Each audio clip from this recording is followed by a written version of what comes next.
ഈ ഒരു സമയം കൊണ്ട് ഒരുപാട് ആൾക്കാർ എനിക്ക് പലതരത്തിലുള്ള UFOയുടെ വീഡിയോസ് അയച്ചു തരുന്നുണ്ട്. അപ്പോൾ അതിന് റിയാക്ട് ചെയ്യാന്നുള്ളതാണ് നമ്മുടെ ഈ വീഡിയോയുടെ പ്രധാന ഉദ്ദേശം. അതോടൊപ്പം തന്നെ ഈ ഒരു ചാനലിലൂടെ ആദ്യമായിട്ട് നമ്മൾ ഒരു ഗീവ് അവേ നടക്കാൻ പോവുകയാണ്. അപ്പോൾ അതിന്റെ ഡീറ്റെയിൽസ് എല്ലാം അറിയണമെങ്കിൽ ഈ വീഡിയോ നിങ്ങളൊന്ന് മുഴുവനും കണ്ടാൽ മതി. അപ്പോൾ നമുക്ക് ഇന്നത്തെ ആദ്യത്തെ വീഡിയോയിലേക്ക് പോവാം. ഇത് അമേരിക്കയിലെ നെലിസ് എന്ന് പറയുന്ന സ്ഥലത്ത് വെച്ചെടുത്ത ഒരു പറക്കുന്നേടിയുടെ വീഡിയോ ആണ്. ഇത് തന്നെ ഒരുപാട് ആൾക്കാർ എനിക്ക് ഷെയർ ചെയ്ത് തന്നിട്ടുള്ള ഒരു വീഡിയോ കൂടിയാണ്. അപ്പോൾ നിങ്ങൾ അയച്ചെന്നിരിക്കുന്ന ഈ വീഡിയോയുടെ ഏറ്റവും വലിയ കുഴപ്പം ഞാൻ പറഞ്ഞുതരാം.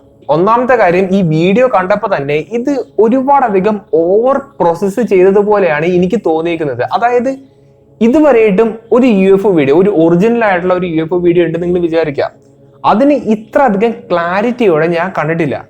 ക്ലാരിറ്റി എന്ന് ഞാൻ ഉദ്ദേശിക്കുന്നത് ഈ പറക്കുന്നളിയുടെ ഓരോ ഡീറ്റെയിൽസും നമുക്ക് ഈ ഒരു വീഡിയോ ഇങ്ങനെ ഒപ്പി എടുക്കാൻ പറ്റും. അതായത് ഈ ഒരു വീഡിയോ ഉപയോഗിച്ച് മാത്രം, ഇതിപ്പോ റിയൽ ആണെന്നുണ്ടെങ്കിൽ ഈ വീഡിയോ ഉപയോഗിച്ച് പറക്കുന്നളിയുടെ ഷേപ്പ് എന്താണ്, അതിന്റെ ഡിസൈൻ എന്താണെന്നുള്ളതൊക്കെ ഏതൊരു മനുഷ്യനും റീക്രിയേറ്റ് ചെയ്തെടുക്കാൻ പറ്റും. അമ്മാതിരി ഡീറ്റെയിൽസ് ആണ് ഈ ഒരു ഒറ്റ വീഡിയോയിലൂടെ നമുക്ക് കിട്ടുന്നത്. അപ്പോൾ അതൊക്കെ കൊണ്ടാണ് ഈ ഒരു വീഡിയോ മിക്കവാറും ഒരു CGI അല്ലെങ്കിൽ ഒരു ആനിമേഷൻ ആയിരിക്കും എന്ന് ഞാൻ പറയുന്നത്.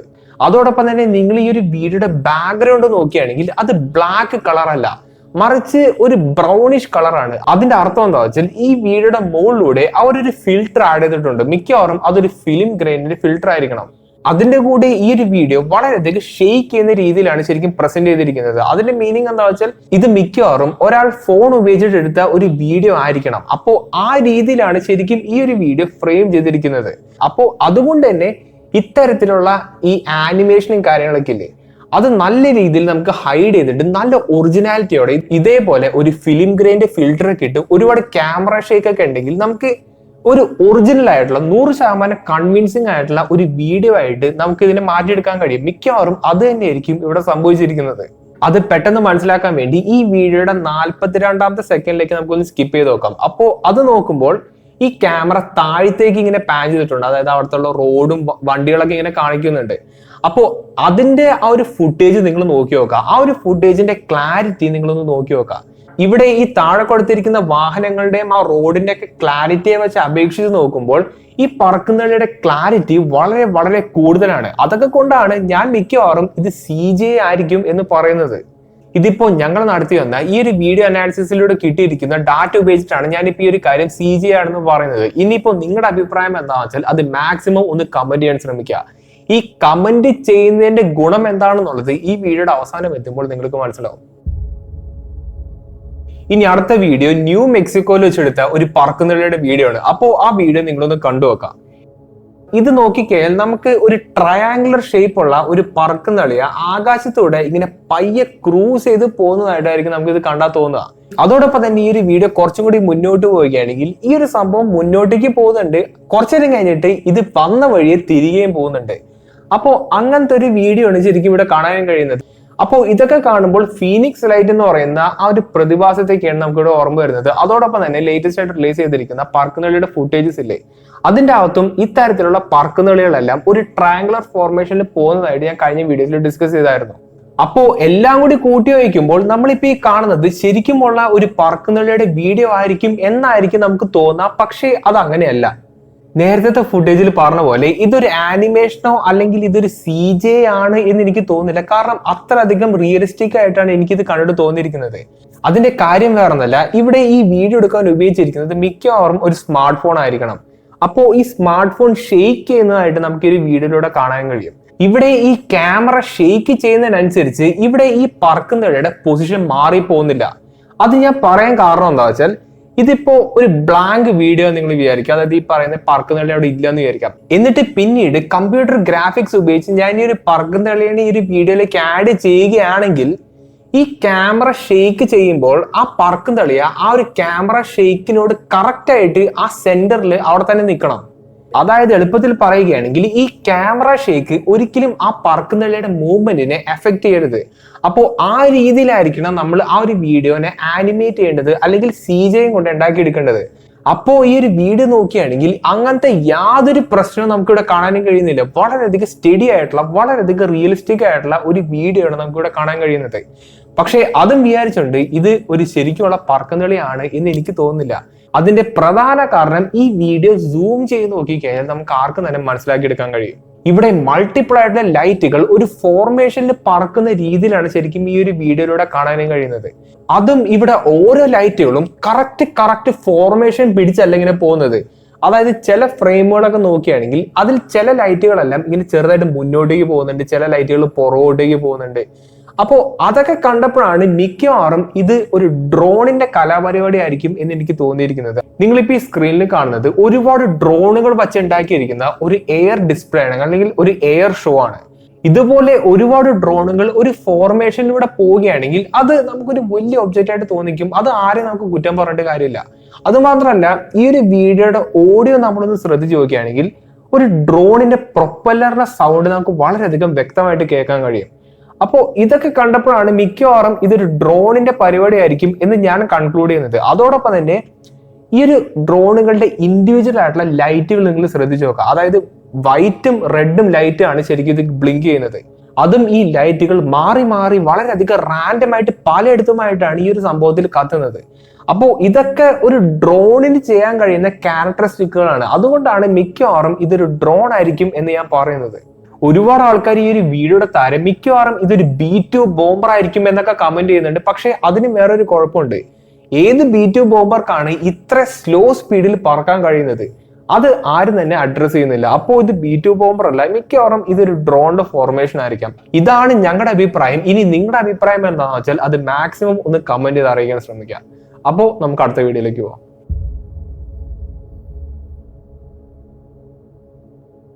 നിങ്ങളിപ്പോ ഈ കാണുന്ന ഈ ഒരു വീഡിയോ 100% ഫേക്ക് ആയിട്ടുള്ള ഒരു പറക്കുന്നവരുടെ വീഡിയോ ആണ്. ഇങ്ങനെയുള്ള ഒരുപാട് വീഡിയോസ് ഉള്ളത് കൊണ്ട് മാത്രമാണ് ഈ UFO എന്ന് പറയുന്ന ആ ഒരു സംഭവത്തെ ആരും വിശ്വസിക്കാത്തത്. ഈ വീഡിയോ പ്രചരിക്കുന്നത് 2023 വിയറ്റ്നാം എന്ന് പറയുന്ന ഒരു സ്ഥലത്ത് വെച്ചെടുത്തിരിക്കുന്ന പറക്കുന്നവരുടെ വീഡിയോ ആണെന്ന് പറഞ്ഞിട്ടാണ്. ഈ ഒരു സമയം കൊണ്ട് ഒരുപാടധികം ആൾക്കാർ ഈ ഒരു വീഡിയോ എനിക്ക് തന്നെ ഷെയർ ചെയ്ത് തന്നിട്ടുണ്ട്. ഈ വീഡിയോ രണ്ട് രീതിയിലാണ് ശരിക്കും കാണിക്കുന്നത്. ഒന്ന് അതിന്റെ സൂംഡ് ഇൻ ആയിട്ടുള്ള വേർഷനും, ഒന്ന് അതിന്റെ സൂംഡ് ഔട്ട് ആയിട്ടുള്ള ഒരു വേർഷനും. ഇവിടെ ഈ സൂം ചെയ്തിരിക്കുന്ന ഒരു വേർഷൻ പോട്ടെ, ഈ സൂം ഔട്ട് ചെയ്തിരിക്കുന്ന ഒരു വേർഷൻ കണ്ടു കഴിഞ്ഞാൽ എന്തോ ഒരു സംഭവത്തെ, അല്ലെങ്കിൽ ഒരു പറക്കുന്തടിയെ പോലത്തെ ഒരു സംഭവത്തെ വെട്ടി ഒട്ടിച്ചതുപോലെയാണ് ശരിക്കും അവിടെ ഇരിക്കുന്നത്. അതായത് ഇത് ക്ലിയർലി ഒരു CGI മാത്രമാണ്. ഇങ്ങനെയുള്ള ഒരുപാട് വീഡിയോസ് പ്രചരിക്കുന്നത് കൊണ്ടാണ് ശരിക്കുമുള്ള UFO വീഡിയോസ് ഒന്നും ആരും തന്നെ വിശ്വസിക്കാത്തതും അങ്ങനെയുള്ള ഇൻസിഡൻസ് എല്ലാം വെറുതെ ആണെന്ന് ഒരുപാട് ആൾക്കാർ ചിന്തിക്കുന്നത്. പോട്ടെ, ഈ വീഡിയോ ഉണ്ടാക്കി വിട്ടിരിക്കുന്നത് ചിലപ്പോൾ ഒരുപാട് അധികം അറ്റൻഷൻ കിട്ടാൻ വേണ്ടിയിട്ട് മാത്രമായിരിക്കാം. പക്ഷെ അവർക്ക് അതിന് ചുറ്റും ഇങ്ങനെ കത്തുന്ന ലൈറ്റ് കണ്ടില്ലേ, ആ ലൈറ്റ് എങ്കിലും അവർക്കൊന്ന് ഒഴിവാക്കായിരുന്നു. കാരണം ഈ ലൈറ്റ് മാത്രം നിങ്ങൾ ശ്രദ്ധിച്ചു നോക്കുകയാണെങ്കിൽ ഇവിടെ ആദ്യം ഈ ലൈറ്റ് 3 പ്രാവശ്യം നിങ്ങൾ ബ്ലിങ്ക് ചെയ്യുന്നുണ്ട്, പിന്നെ കുറച്ച് സമയം എടുത്തിട്ട് പിന്നെ 1 പ്രാവശ്യം ബ്ലിങ്ക് ചെയ്യുന്നുണ്ട്, പിന്നെയും 3 പ്രാവശ്യം ബ്ലിങ്ക് ചെയ്യുന്നുണ്ട്, പിന്നെ 1 പ്രാവശ്യം ബ്ലിങ്ക് ചെയ്യുന്നുണ്ട്. അപ്പോൾ ഈ ഒരു സംഭവം, ഈ ഒരു സൈക്കിൾ ഇങ്ങനെ റിപ്പീറ്റ് അടിച്ച് വന്നുകൊണ്ടിരിക്കുന്നത്. അതായത് മിക്കവാറും ഇത് ഒരു പറക്കുന്നടിയുടെ വീഡിയോ ആയിരിക്കാം. ഓക്കെ, അപ്പോ ആ പറക്കുന്നടിയുടെ ആ ഒരു വീഡിയോ അവർ കട്ട് ചെയ്തിട്ട് അതേപോലെ തന്നെ എന്തെങ്കിലും ഗ്രീൻ സ്ക്രീനൊക്കെ ഉപയോഗിച്ച് മിക്കവാറും അത് കട്ട് ചെയ്തെടുത്തിട്ട് ഈ ഒരു വീഡിയോയിൽ കൊണ്ട് പേസ്റ്റ് ചെയ്ത് വെച്ചേക്കുന്നതായിരിക്കാം. എന്നിട്ട് ആ ഒരു വീഡിയോ ലൂപ്പ് അടിച്ച് ഇങ്ങനെ പൊക്കോണ്ടിരിക്കുന്നതായിരിക്കാം. അതുകൊണ്ടാണ് നമുക്ക് ഈ ഒരു ലൈറ്റിന്റെ ബ്ലിങ്കിങ് പാറ്റേൺ ഇങ്ങനെ റിപ്പീറ്റ് അടിച്ച് വരുന്നതായിട്ട് കാണാൻ കഴിയുന്നത്. അതോടൊപ്പം ഈ ഒരു UFO ശരിക്കും ആ ഒരു സ്ഥലത്ത് നിൽക്കുന്നതാണ് നിങ്ങൾ വിചാരിക്കുക. അപ്പോ അതിന്റെ പുറത്ത് തട്ടുന്ന ആ ഒരു ലൈറ്റ് ഇല്ലേ, അത് ഒരിക്കലും ഈ ഒരു രീതിയിലായിരിക്കരുത് കണ്ടുവരേണ്ടത്. അപ്പോൾ ഇങ്ങനെയുള്ള ഒരുപാട് കാര്യങ്ങൾ ഉള്ളത് കൊണ്ട് നമുക്കിത് ക്ലിയർലി ഒരു CGI മാത്രമാണ് എന്ന് മനസ്സിലാക്കി എടുക്കാൻ കഴിയും. എന്തൊക്കെ തന്നെയായാലും നമുക്ക് അടുത്ത വീഡിയോയിലേക്ക് പോകാം. ഇനി ഒരു വൻ കോമഡി കാണണമെങ്കിൽ ഈ ഒരു വീഡിയോ മാത്രം നിങ്ങൾ കണ്ടാൽ മതി. ഈ വീഡിയോ തുടങ്ങുമ്പോൾ തന്നെ ഒരു കൂട്ടര് കല്ല് വെള്ളത്തെ കൂടി ഇങ്ങനെ ചാടി ഇങ്ങനെ കളിക്കില്ലേ, അപ്പൊ ആ ഒരു പരിപാടിയൊക്കെ ചെയ്തുകൊണ്ടിരിക്കുകയായിരുന്നു. പെട്ടെന്നാണ് അവരുടെ ഒരു ക്യാമറയുടെ ഫ്രെയിമിലേക്ക് ഒരു പറക്കുന്നളിയെ ചാടി വരുന്നത്. ഈ വീഡിയോ കാണുമ്പോൾ നമുക്ക് റിയൽ ആയിട്ട് തോന്നിച്ചേക്കാം, പക്ഷെ ശരിക്കും ഇതൊരു ആനിമേഷനോ അല്ലെങ്കിൽ ഒരു CGI മാത്രമാണ്. അതിന്റെ കാരണം എന്താ വെച്ചാൽ ഈ ഒരു വീഡിയോയുടെ 22ാമത്തെ സെക്കൻഡിലേക്ക് നമ്മൾ സ്കിപ്പ് ചെയ്യുകയാണെങ്കിൽ ഇവിടെ ഈ പറക്കുന്നളിയുടെ ആ ഒരു ഫ്രെയിം, ആ ഒരു കട്ട് ഔട്ട് ചെറുതായിട്ട് ഇങ്ങനെ ക്ലിപ്പ് ചെയ്യുന്നതായിട്ട് നമുക്ക് ഇവിടെ കാണാനും കഴിയും. അപ്പോൾ ഇങ്ങനെയുള്ള സംഭവങ്ങളൊക്കെ കണ്ടുവരുന്നത് ആനിമേഷനിൽ കണ്ടുവരുന്ന ഒരു എറർ മാത്രമാണ്. അപ്പോൾ ആ എറർ സംഭവിക്കാനുള്ളതിന്റെ കാരണം എന്താ വെച്ചാൽ ഈ പറക്കുന്തളിയനെ ഈ ഒരു വീഡിയോയിലേക്ക് ആഡ് ചെയ്യുന്ന ഒരു സമയത്ത് ആ ഒരു സംഭവത്തെ ആ ഒരു സ്പേസിൽ നിർത്തണമെങ്കിൽ ട്രാക്കിംഗ് എന്ന് പറയുന്ന ഒരു മെത്തേഡ് ഉപയോഗിക്കും. അപ്പോൾ ട്രാക്കിംഗ് എന്ന് പറയുന്ന ഒരു മെത്തേഡ് എനിക്ക് ഉപയോഗിക്കണമെങ്കിൽ ഒരു സ്റ്റേഷനറി ആയിട്ടുള്ള ഒരു പോയിന്റ് എനിക്ക് ഈ ഒരു വീഡിയോയിൽ വേണം. എന്നിട്ട് ഈ സ്റ്റേഷനറി പോയിന്റിന്റെ നീക്കങ്ങളോട് മാച്ച് ചെയ്യുന്ന രീതിയിലായിരിക്കണം ആ പറക്കുന്നളിയനെ എനിക്ക് ഒരു വീഡിയോയിൽ പ്ലേസ് ചെയ്യേണ്ടത്. എന്നാൽ മാത്രമാണ് ഈ പറക്കുന്ന എളിയ ആ ഒരു വീഡിയോയിൽ ശരിക്കും അപ്പിയർ ചെയ്ത് വരുന്നതായിട്ട് നമുക്ക് ഇവിടെ കാണാനും കഴിയുന്നത്. അങ്ങനെയാണ് ശരിക്കും ട്രാക്കിങ്ങും CGI ഒക്കെ ശരിക്കും വർക്ക് ചെയ്യുന്നത്. ഇനി ഏതെങ്കിലും ഒരു സമയത്ത് ആ ഒരു സ്റ്റേഷനറി പോയിന്റ് ഈ വീഡിയോയിൽ നിന്ന് പുറത്തേക്ക് പോയി നിങ്ങൾ വിചാരിക്കുക, ആ ഒരു സമയത്ത് ആ പറക്കുന്ന എളിയനെ നമുക്ക് അവിടെ ട്രാക്ക് ചെയ്ത് പിടിച്ചു നിർത്താൻ കഴിയില്ല. അതേ സംഭവം തന്നെയാണ് നമുക്ക് ഈ ഒരു വീഡിയോയുടെ 22ാമത്തെ സെക്കൻഡിൽ കാണാൻ കഴിയുന്നത്. നിങ്ങളിപ്പോ ഈ സ്ക്രീനിൽ നോക്കുകയാണെങ്കിൽ ഇവിടെ ക്യാമറ നേരെ താഴത്തേക്ക് പോകുന്നുണ്ട്. അപ്പോൾ ഈ ക്യാമറ താഴത്തേക്ക് പോയപ്പോൾ ഈ സ്ക്രീനിന്റെ അകത്തുള്ള ആ ഒരു സ്റ്റേഷനറി പോയിന്റ് ഈ സ്ക്രീനിൽ നിന്ന് പോവുകയാണ്. അതുകൊണ്ട് തന്നെ ഈ പറക്കുന്ന എളിയനെ അവിടെ ട്രാക്ക് ചെയ്യാൻ കഴിയുന്നില്ല. അതുകൊണ്ട് തന്നെ ഈ പറക്കുന്ന എളിയ അവിടെ വെച്ച് ബ്ലറായി പോകുന്ന രീതിയിലോ ഇത് ക്ലിപ്പായി പോകുന്ന രീതിയിൽ നമുക്കിവിടെ കാണാൻ കഴിയും. അപ്പോൾ ഇങ്ങനെയുള്ള ഒരുപാട് കാര്യങ്ങൾ നമ്മൾ ഇങ്ങനെ പിക്സൽ പീപ്പ് ചെയ്ത് നോക്കുമ്പോഴാണ് ഒരു സംഭവം റിയൽ ആണോ ഫേക്ക് ആണോ എന്ന് നമുക്ക് മനസ്സിലാവുന്നത്. സത്യം പറയുകയാണെങ്കിൽ ഇതിനെപ്പറ്റി യാതൊരു ഐഡിയ ഇല്ലാത്ത ഒരാളാണ് ഈ ഒരു വീഡിയോ കാണുന്നെങ്കിൽ അദ്ദേഹത്തിന് അത് റിയൽ ആയിട്ടേ തോന്നിക്കുള്ളൂ. അങ്ങനെയാണ് ഇപ്പോഴത്തെ വീഡിയോ ഒക്കെ പ്രചരിക്കുന്നത്. അതിനിപ്പോ ആരെയും കുറ്റം പറഞ്ഞിട്ട് കാര്യമില്ല. UFO എന്ന് പറയുന്ന ആ ഒരു സംഭവത്തിന്റെ ഓവറോൾ ക്രെഡിബിലിറ്റി നശിപ്പിക്കുന്നത് ഇതേപോലുള്ള ചെറിയ ചെറിയ ആൾക്കാരാണ്. എന്തൊക്കെ തന്നെയാലും നമുക്ക് അടുത്ത വീഡിയോയിലേക്ക് പോവാം. ഈ വീഡിയോ രണ്ടാമത് ഏറ്റവും കൂടുതൽ ആൾക്കാർ ഷെയർ ചെയ്ത് തന്നിട്ടുള്ള ഒരു വീഡിയോ ആണ്. അപ്പോൾ അതൊന്ന് നോക്കി നോക്കാം. USA ഐഡഹോ എന്ന് പറയുന്ന ഒരു സ്ഥലത്ത് വെച്ചെടുത്ത ഒരു വീഡിയോ ആണ് ഇത്. അപ്പോൾ ഈ വീഡിയോ നോക്കുകയാണെങ്കിൽ നമുക്ക് ഒരു ട്രയാങ്കുലർ ഷേപ്പുള്ള ഒരു സോളിഡ് ആയിട്ടുള്ള ഒബ്ജക്റ്റിനെ കാണാൻ കഴിയും. അതും ഈ വീഡിയോയുടെ ഏറ്റവും വലിയ പ്ലസ് പോയിന്റ് എന്ന് പറയുന്നത് ഇതിന്റെ ആ ഒരു റിയലിസം ആണ്. വളരെയധികം റിയലിസ്റ്റിക് ആയിട്ടുള്ള ഒരു വീഡിയോ ആണ് ശരിക്കും ഇത്.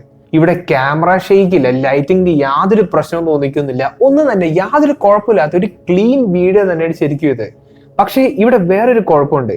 നിങ്ങൾ ഈ വീഡിയോ ഒന്ന് സൂം ചെയ്ത് നോക്കാം. എന്നിട്ട് ഈ വീഡിയോയിൽ കാണുന്ന മരങ്ങളുടെ എഡ്ജസ് നിങ്ങളൊന്ന് ശ്രദ്ധിച്ചു നോക്കുക. അതിന്റെ അറ്റങ്ങൾ നിങ്ങളൊന്ന് ശ്രദ്ധിച്ചു നോക്കുക.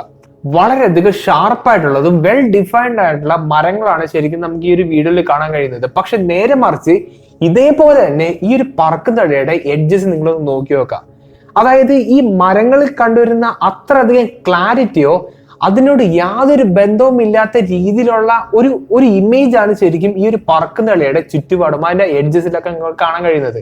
അതിന്റെ അർത്ഥം മിക്കവാറും ഈ ഒരു വീഡിയോയിൽ നേരത്തെ പോലെ തന്നെ ഒരു ഗ്രീൻ സ്ക്രീനിൽ വച്ചിരിക്കുന്ന ഒരു പറക്കുന്ന എളിയെ ആഡ് ചെയ്തതായിരിക്കാം. അങ്ങനെ ചെയ്യുമ്പോൾ മാത്രമാണ് മിക്കവാറും ഒരേ വീഡിയോയിൽ തന്നെ പല ക്ലാരിറ്റിയിലുള്ള ഒബ്ജക്റ്റുകളെ കാണാൻ കഴിയുന്നത്. ഇതിപ്പോ ഫോക്കസിന്റെ കാര്യമല്ല പറയുന്നത്, ഇവിടെ പല സബ്ജക്റ്റുകൾക്കും പല പല ക്ലാരിറ്റിയാണ് ഇവിടെ കാണാൻ കഴിയുന്നത്. അപ്പോൾ അതുകൊണ്ട് മിക്കവാറും ഇത് ഒരു AI അല്ലെങ്കിൽ ഇത് മിക്കവാറും ഒരു CGI വീഡിയോ ആയിരിക്കണം. അതോടൊപ്പം മില്യൺ കണക്കിന് ആൾക്കാർ കണ്ട ഈ ഒരു വീഡിയോ ഡിസ്ക്രിപ്ഷനിലായിക്കോട്ടെ ഈ ഒരു പറക്കുന്നില്ലേ അത് പെട്ടെന്ന് അപ്രത്യക്ഷമായി പോയി എന്നാണ് ഈ ഒരു ഡിസ്ക്രിപ്ഷനിൽ കൊടുത്തിരിക്കുന്നത്. പക്ഷെ ആ ഒരു സംഭവം ഒന്നും നമുക്ക് ഈ ഒരു വീഡിയോയിൽ കാണാൻ കഴിയില്ല. അപ്പോൾ എല്ലാം കൂടി കൂട്ടി വയ്ക്കുമ്പോൾ മിക്കവാറും ഇതൊരു CGI അല്ലെങ്കിൽ ആൾക്കാരുടെ അറ്റൻഷൻ നേടാൻ അല്ലെങ്കിൽ ഈ പറയുന്ന പോലെ വ്യൂസ് കിട്ടാൻ വേണ്ടി ചെയ്തൊരു പരിപാടി മാത്രമായിരിക്കാം. ഞങ്ങൾ ചെയ്തു വന്ന അനാലിസിസിലൂടെ കിട്ടിയിരിക്കുന്ന അഭിപ്രായങ്ങൾ മാത്രമാണ് ഞാനിപ്പോൾ പറഞ്ഞത്. അപ്പോൾ നിങ്ങളുടെ അഭിപ്രായങ്ങൾ മാക്സിമം ഒന്ന് കമന്റ് ചെയ്യാൻ ശ്രമിക്കുക. ഈ വീഡിയോ കാണുമ്പോൾ നമുക്ക് പെട്ടെന്നത് റിയൽ ആയിട്ട് തോന്നിച്ചേക്കാം. പക്ഷേ ഇത് ശരിക്കും 100% ഉഡായിപ്പായിട്ടുള്ള ഒരു വീഡിയോ തന്നെയാണ്. ഒന്നാമത് ഈ ഒരു വീഡിയോയുടെ ലെങ്ത് 12 സെക്കൻഡ് മാത്രമാണുള്ളത്. അതുകൊണ്ട് തന്നെ ഷോർട്ട് വീഡിയോസിൽ അത് വളരെ നന്നായിട്ട് പെർഫോം ചെയ്യാനുള്ള സാധ്യത വളരെയധികം കൂടുതലാണ്. കാരണം വീഡിയോ റിട്ടൻഷൻ എന്ന് പറയുന്ന ഒരു സംഭവം ഇതിന് കൂടുതൽ കിട്ടും. അതോടൊപ്പം ഈ ഒരു വീഡിയോ നിങ്ങൾ സൂം ചെയ്ത് നോക്കുകയാണെങ്കിൽ ഇത് വെറും CGI മാത്രമാണ് എന്നുള്ളൊരു കാര്യം നമുക്ക് മനസ്സിലാക്കി എടുക്കാൻ പറ്റും.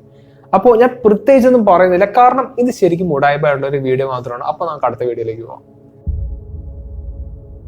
നിങ്ങളിപ്പോ ഈ കാണുന്ന ഈ ഒരു വീഡിയോ 2026 അരിസോണ എന്ന് പറയുന്ന സ്ഥലത്ത് വെച്ചെടുത്ത ഒരു വീഡിയോ തന്നെയാണ്. അപ്പോൾ നിങ്ങൾ ഇതൊന്ന് നോക്കുക. ഇത് നോക്കിയാണെങ്കിൽ ഒരു പറക്കുന്നിടയെ പോലത്തെ ഒരു സംഭവം ആകാശം നിൽക്കുന്നുണ്ട്. അപ്പോൾ അതിനെ ഇദ്ദേഹം സൂം ചെയ്ത് ഇങ്ങനെ നോക്കുന്നുണ്ട്. അപ്പോൾ ഇവിടുത്തെ ഒരു കുഴപ്പം എന്താ വെച്ചാൽ ഈ വീഡിയോ നിങ്ങളൊന്ന് നോക്കി നോക്കാം. ഇവിടെ ഈ ഒരു സംഭവം ശരിക്കും ഫോക്കസിലല്ല നിൽക്കുന്നത്. അത് വളരെ വളരെ വ്യക്തമായിട്ട് നമുക്ക് ഇവിടെ മനസ്സിലാക്കാൻ പറ്റും. ഇത് ഫോക്കസിലല്ലാത്തത് കൊണ്ട് തന്നെ ഇതൊരു വലിയ ഒബ്ജക്റ്റ് ആയിട്ട് നമുക്ക് തോന്നും. അത് ആർക്കും കുറ്റം പറയാൻ പറ്റില്ല, കാരണം അതൊരു ഒപ്റ്റിക്കൽ ഫാക്ടർ മാത്രമാണ്. അതോടൊപ്പം മിക്കവാറും ഇതൊരു പറക്കുന്നിടയല്ല, മറിച്ച് ഒരു ബലൂൺ ആവാനുള്ള സാധ്യത വളരെ വളരെ വളരെ കൂടുതലാണ്. അപ്പോൾ അതാണ് ഞങ്ങളുടെ അഭിപ്രായം. ഇനി നമുക്ക് അടുത്ത വീഡിയോയിലേക്ക് പോകാം. ഈ വീഡിയോ കണ്ടിട്ട് നിങ്ങൾക്ക് ഇത് എന്തായിട്ടാണ് തോന്നുന്നത്? ഇത് വ്യക്തമായിട്ട് മനസ്സിലാക്കാൻ വേണ്ടി ഞാൻ പയ്യൊന്ന് സൂം ചെയ്ത് കാണിക്കാം. ഇനി നിങ്ങളൊന്ന് പറ, ഇത് എന്തായിരിക്കും? ഹൈഡ്രജൻ ബലൂണില്ലേ, ഇങ്ങനെ പറന്നു കളിക്കുന്ന ബലൂണില്ലേ, അതിന്റെ ഒരു കൂട്ടം ഒരുമിച്ച് പറന്നു പോയാൽ അതെങ്ങനെ ഇരിക്കും? അതാണ് നിങ്ങളിപ്പോ ഈ കാണുന്നത്. ഇത് UFO എന്നല്ല, ഇത് ഹൈഡ്രജൻ ബലൂണിന്റെ ഒരു ഗ്രൂപ്പാണ്. ഇവിടെ പ്രത്യേകിച്ച് നമുക്ക് ആരെയും കുറ്റം പറയാൻ പറ്റില്ല. ഈവൻ ഈ ഒരു വീഡിയോ എടുത്തിരിക്കുന്ന ആളെ നമുക്ക് കുറ്റം പറയാൻ പറ്റില്ല. കാരണം ഇത് ഒറ്റ നോട്ടത്തിൽ ഇത്ര ഡിസ്റ്റൻസിലൂടെ നോക്കുകയാണെങ്കിൽ അതൊരു പറക്കുന്നിടയായിട്ടായിരിക്കും നമുക്ക് തോന്നുക. പക്ഷെ ഇത് ശരിക്കും ഹൈഡ്രജൻ ബലൂണിന്റെ ഒരു ഗ്രൂപ്പ് മാത്രമാണ്. അപ്പോൾ നമുക്ക് അടുത്ത വീഡിയോയിലേക്ക് പോകാം. നിങ്ങളിപ്പോൾ ഈ കാണുന്നത് മിക്കവാറും ഒരു റിയൽ ആയിട്ടുള്ള UFOയുടെ ഫുട്ടേജ് ആയിരിക്കണം. കാരണം ഇവിടെ പ്രത്യേകിച്ച് മിസ്റ്റേക്സ് ഒന്നും തന്നെ എനിക്ക് കണ്ടുപിടിക്കാൻ കഴിയുന്നില്ല. ഈ വീഡിയോ മാക്സിമം ഞങ്ങളൊന്ന് പിക്സൽ PP ചെയ്യാൻ നോക്കി, പക്ഷെ യാതൊരു കുഴപ്പങ്ങളും ഇതിനില്ല. ക്ലീൻ ആയിട്ടുള്ള ഒരു UFO വീഡിയോ മാത്രമാണ്. ഇനി ചിലപ്പോൾ ഞാൻ നേരത്തെ പറഞ്ഞ പോലെ ഇതൊരു ഡ്രോണിന്റെ ഫോർമേഷനും ആയിരിക്കാം, പക്ഷെ ഇവിടെ നമുക്ക് അതിനുള്ള ഡാറ്റാസ് ഒന്നും ഈ ഒരു വീഡിയോയിൽ നിന്ന് കിട്ടില്ല. അതുകൊണ്ടാണ് മിക്കവാറും ഇത് ലിജിഡ് ആയിട്ടുള്ള ഒരു പറക്കുനിലയുടെ വീഡിയോ ആണ് എന്ന് ഞാൻ പറയുന്നത്. ഇനി അവസാനത്തെ വീഡിയോ എനിക്ക് പ്രത്യേകിച്ചൊന്നും പറയാനില്ല. കാരണം ഈ വീഡിയോ കണ്ടാൽ തന്നെ അതെന്തായിരിക്കും എന്നുള്ളത് ഏത് കൊച്ചുകുട്ടിക്ക് വരെ മനസ്സിലാക്കിയെടുക്കാൻ പറ്റും. അപ്പോൾ ഇങ്ങനെയുള്ള ഒരുപാട് സംഭവങ്ങൾ ഉള്ളത് കൊണ്ടാണ് നമ്മുടെ പറക്കുന്നില്ല ശരിക്കുമുള്ള ആ ഒരു UFO കൾച്ചറിനല്ലേ ഏറ്റവും വലിയൊരു ക്ഷതം ഏൽപ്പിക്കുന്നത്. ഇത് മാത്രമല്ല, ഒരുപാട് ആൾക്കാർ അവരുടെ സ്വന്തം എക്സ്പീരിയൻസസും അവർ സ്വന്തമായിട്ട് ക്യാപ്ചർ ചെയ്തിരിക്കുന്ന ഒരുപാട് പറക്കുന്നിലയുടെ വീഡിയോസ് എനിക്ക് അയച്ചു തന്നിട്ടുണ്ട്. അപ്പോൾ അതെല്ലാം വെച്ച് മാത്രം എനിക്കൊരു വീഡിയോ ചെയ്യണം എന്നുണ്ട്. അത് നമുക്ക് ഫ്യൂച്ചറിൽ ചെയ്യാം. അതുപോലെ നിങ്ങൾ ഇപ്പോൾ ഈ അയച്ചിരിക്കുന്ന വീഡിയോസ് പോലത്തെ ഒരുപാട് വീഡിയോസ് ഇനിയും ഒരുപാട് ആൾക്കാർ എനിക്ക് അയച്ചു തന്നിട്ടുണ്ട്. അപ്പോൾ അതെല്ലാം വെച്ച് നമുക്ക് ഫ്യൂച്ചറിലൊരു വീഡിയോ ചെയ്യാം. ഇനി നമുക്ക് ഗീവ് അവേയുടെ കാര്യങ്ങളിലേക്ക് കടക്കാം. നിങ്ങളിപ്പോൾ ഈ കാണുന്ന ഈ ഒരു സംഭവത്തിന്റെ പേരാണ് സ്റ്റാർ മാപ്പ്. ഇത് ശരിക്കും പറയുകയാണെങ്കിൽ ഫിംഗർ പ്രിന്റ് പോലെ തന്നെ വളരെയധികം യുണീക്ക് ആയിട്ടുള്ള ഒരു ടൈം സ്റ്റാമ്പ് ആണ്. നമ്മൾക്ക് എല്ലാവർക്കും അറിയാവുന്ന ഒരു കാര്യമാണ്, ഭൂമി ഒരു സ്റ്റേഷനറി ആയിട്ടുള്ള ഒബ്ജക്റ്റ് അല്ല. ഓരോ സെക്കൻഡും 230 കിലോമീറ്റേഴ്സ് വച്ചാണ് നമ്മുടെ ഭൂമി ഗാലക്സിക്ക് ചുറ്റും ഇങ്ങനെ ട്രാവൽ ചെയ്യുന്നത്. ഇങ്ങനെ സംഭവിക്കുന്നത് കൊണ്ട് തന്നെ ഓരോ നിമിഷവും നമ്മൾ ആകാശത്ത് കണ്ടുവരുന്ന നക്ഷത്രങ്ങളുടെ പാറ്റേൺ അത് മാറി മറിഞ്ഞു വരും. അതിന്റെ അർത്ഥം എന്താ വെച്ചാൽ നമ്മുടെ ജീവിതത്തിൽ സംഭവിച്ച ഏതെങ്കിലും ഒരു നല്ല നിമിഷം ഉണ്ടെന്ന് വിചാരിക്കാം. ചിലപ്പോൾ അത് നമ്മുടെ ബർത്ത്ഡേ ആയിരിക്കാം. അപ്പോൾ നിങ്ങൾ ജനിച്ച ആ വർഷം, ആ ദിവസം, ആ സമയം, ആ ഒരു സെക്കൻഡ്, ആ ഒരു സിംഗിൾ ടൈം ഫ്രെയിമിനെ നമുക്ക് ആകാശത്ത് നക്ഷത്രങ്ങളുടെ പാറ്റേൺ ആയിട്ട് കാണാൻ കഴിയും. ഈ ഒരു പാറ്റേൺ ഒരിക്കലും ഇനി റിപ്പീറ്റ് ചെയ്ത് വരില്ല. അതിന്റെ അർത്ഥം ആ ഒരു നിമിഷത്തെ ഒരു സ്റ്റാർ മാപ്പിലൂടെ നമുക്ക് കുറിച്ചു വെക്കാൻ പറ്റും. അങ്ങനെ നിങ്ങളുടെ ജീവിതത്തിൽ സംഭവിച്ച ഏത് നല്ല നിമിഷം ആയിക്കോട്ടെ, അതിപ്പോ നിങ്ങളുടെ കല്യാണം ആയിരിക്കാം, നിങ്ങളുടെ ബർത്ത്ഡേ ആയിരിക്കാം, നിങ്ങൾക്ക് ആദ്യമായിട്ട് ഒരു കാർ വാങ്ങിച്ച ഒരു സമയമായിരിക്കാം, എന്ത് വേണമെങ്കിലും ആയിരിക്കാം. ആ ഒരു നിമിഷത്തെ നിങ്ങൾ വിറ്റ്നസ് ചെയ്തതുപോലെ തന്നെ നമ്മുടെ പ്രപഞ്ചവും വിറ്റ്നസ് ചെയ്തിട്ടുണ്ട്. അപ്പോൾ അതിന്റെ ഒരു പകർപ്പാണ് ശരിക്കും സ്റ്റാർ മാപ്പ് എന്ന് പറയുന്നത്. അപ്പോൾ ഇതുപോലെ പേഴ്സണലൈസ്ഡ് ആയിട്ടുള്ള ഒരു സ്റ്റാർ മാപ്പ് ആയിരിക്കും നമ്മുടെ ഈ ഒരു വീഡിയോയിലൂടെ ഗീവ് അവേ ആയിട്ട് കൊടുക്കാൻ പോകുന്നത്. അത് കിട്ടുന്നതിന് വേണ്ടി ഈ വീഡിയോയുമായിട്ടോ ഈ ചാനലുമായിട്ട് ബന്ധപ്പെട്ട് കിടക്കുന്ന എന്തെങ്കിലും ഒരു കമന്റ് ഇട്ടാൽ മതി. അതിൽ ഏറ്റവും കൂടുതൽ ലൈക്ക് കിട്ടുന്ന ആ ഒരു കമന്റ് ചെയ്ത ആൾക്കായിരിക്കും ഞാൻ ഈ ഒരു പേഴ്സണലൈസ്ഡ് ആയിട്ടുള്ള ഗിഫ്റ്റ് അയച്ചു കൊടുക്കുന്നത്. ഒരു കാര്യം ഞാൻ ഇപ്പോഴേ പറയാം, ഈ കമന്റ് എന്ന് പറയുന്നത് മറ്റുള്ളവരെ ബുള്ളി ചെയ്യുന്ന രീതിയിലുള്ള ഒരു കമന്റ് ആയിരിക്കരുത്. ടോട്ടലി റെസ്പെക്ട് ചെയ്യുന്ന, നമ്മുടെ ഈ ഒരു കമ്മ്യൂണിറ്റീനെ റെസ്പെക്ട് ചെയ്യുന്ന രീതിയിലുള്ള ഒരു കമന്റും കൂടി ആയിരിക്കണം. ഈ ഒരു വീഡിയോ അപ്ലോഡ് ചെയ്ത് 4 ദിവസങ്ങൾക്ക് ശേഷമാണ് ഞാൻ ആ ഒരു വ്യക്തിയെ കണ്ടുപിടിക്കുന്നത്. അപ്പോൾ വേഗം കമന്റ് ചെയ്യാൻ ശ്രമിക്കുക. ഇവിടെ ഒരു പ്രോട്ടോടൈപ്പ് എന്ന നിലയിൽ ഞങ്ങളുടെ പാരന്റ്സിന്റെ കല്യാണ ദിവസമാണ് ഞങ്ങൾ സെലക്ട് ചെയ്തിരിക്കുന്നത്. അതുകൊണ്ട് തന്നെ ഇതിന്റെ താഴെ ഒരു QR കോഡ് കാണാൻ പറ്റും. അപ്പോൾ ആ QR കോഡ് സ്കാൻ ചെയ്യുകയാണെങ്കിൽ ഇവർ എവിടെ വെച്ചാണ് കല്യാണം കഴിച്ചത് കറക്റ്റ് ആ ഒരു ലൊക്കേഷൻ ഗൂഗിൾ മാപ്പിലൂടെ കാണിക്കുന്നതായിരിക്കും. അങ്ങനെ ഒരുപാട് അധികം കസ്റ്റമൈസ്ഡ് ആയിട്ടുള്ള ഫീച്ചേഴ്സ് ഇതിൻ്റെ അകത്തുണ്ട്. കറന്റ്ലി ഞങ്ങളുടെ ഈ ഒരു സ്റ്റാർ മാപ്പ് പ്രോജക്റ്റ് ഒരു ഫൈനൽ സ്റ്റേജിലാണ് നിൽക്കുന്നത്. അതിന്റെ ഒരു കൊമേഴ്ഷ്യൽ സ്റ്റേജിലേക്ക് എത്തിയിട്ടില്ല. അതിന്റെ കാരണം വേറൊന്നല്ല, ഇത് 100% ഹാൻഡ് മെയ്ഡ് ആയിട്ട് ഉണ്ടാക്കി തീർത്ത ഒരു സംഭവമാണ്. ഈ സ്റ്റാർ മാപ്പിന്റെ ഡിസൈൻ തൊട്ട് അതിന്റെ ഫൈനൽ ഫ്രെയിമിംഗ് വരെ ചെയ്യുന്നത് ഞങ്ങൾ രണ്ടുപേരാണ്. അത് ചെയ്യാൻ കാരണം ക്വാളിറ്റി എന്ന് പറയുന്ന ഒരു സംഭവത്തിൽ ഞങ്ങൾക്ക് യാതൊരു കോംപ്രമൈസും വരുത്താൻ പറ്റില്ല. അതുകൊണ്ട് മാത്രമാണ്. ഇതിനെ പറ്റിയിട്ടുള്ള കൂടുതൽ അപ്ഡേറ്റ്സ് എല്ലാം വരും വീഡിയോകളിലൂടെ ഞാൻ പറഞ്ഞുതരാം. അപ്പോൾ മാക്സിമം ഒന്ന് കമന്റ് ചെയ്യാൻ ശ്രമിക്കാം. നിങ്ങളിലൊക്കെ ആർക്കാണ് ആ ഒരു സംഭവം കിട്ടാൻ പോകുന്നതെന്ന് നമുക്കൊന്ന് നോക്കി നോക്കാം. അപ്പോൾ നല്ലൊരു ടോപ്പിക് ആയിട്ട് ഇനി അടുത്ത വീഡിയോ കാണാം.